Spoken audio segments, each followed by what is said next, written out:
Functions feel urge of principle. Principle has everything in your economy perfectly under control, which means that the vomiting and other violences will have to subside. When you look out in the heavens, you observe that moon and stars are perfectly regulated. No disturbances anywhere.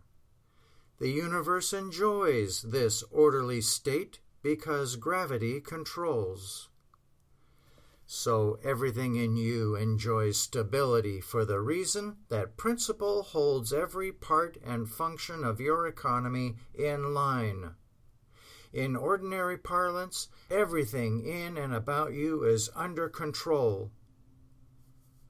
Hence it is that whatever you put down your throat will peacefully continue on its way, because principle is constantly and exclusively operative in your habitation. You see, God has a way of exerting His influence at every point. It is literally true that underneath are the everlasting arms. Thus, there can be no shakiness, or tottering, or stumbling, just a perfect balance and rectitude. Well do you know it. Repeatedly and intelligently and expectantly do you say it. Your letter just arrived. It is fortunate you told me the whole story, because the bigger the yarn, the easier to disbelieve it. Now that power which runs the universe, and it is some power, you know, runs you, and runs everything in and about you. It is a living and understanding power, and it searches every avenue of your being and propels every function regularly and constantly. Can you not feel it at work right now? Sit quiet a moment, and you will. There is no law against being a little discreet as to what you eat or drink. There are some foods that make tough grinding, you know. You are careful what you pour into your car and what you throw to the chickens. Well, have a care about yourself. You are easily the best pastry cook in the world, but that does not mean that you have to eat your pies and cakes.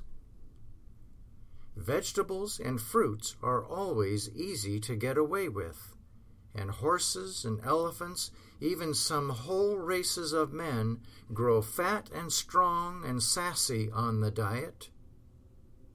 Now this is scolding enough for once. Your chief business is to get well, and you can do it. Every part and parcel of you is still present, as full of vigor and vim as it was the first time I saw you a quarter of a century ago. Give spirit a chance to polish you up a bit. Your 2 letters arrived. The news in them is sparkling. The symptoms described arouse no alarm. How in the world can spiritual man, as such you are, have those symptoms? He cannot be touched by infirmity. He is not, and you are not. A state of calm confidence, which can look at a distressful situation and view it a presumptuous and fantastic thing apart from the supposed sufferer, is one of the best treatments there is. It beats arguments and pretty phrases. So sit back once in a while and feel that courage, and invoke that vision wherein there is naught but stability and soundness as distinguished from trepidation and corruption. There is no corruption in your sphere, nothing out of proportion, nothing foreign to perfection.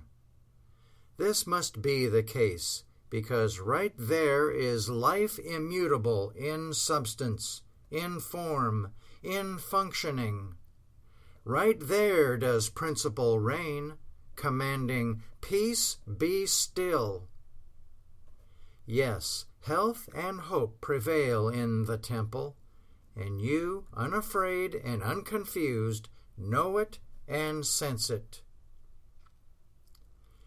You are a brick, all right, and bricks always win. You have the advantage over other bricks in this, that you have keen discernment, a discernment that enables you to appraise yourself as you are, immune to everything hampering or distressful. Those aches and pains that try to flare up have no initiative. That is why they never can start out and find you. They have not found you yet, or attached themselves to you.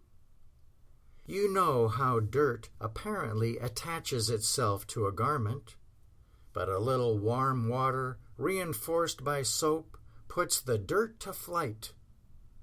Then stands forth the miracle, a cleansed garment.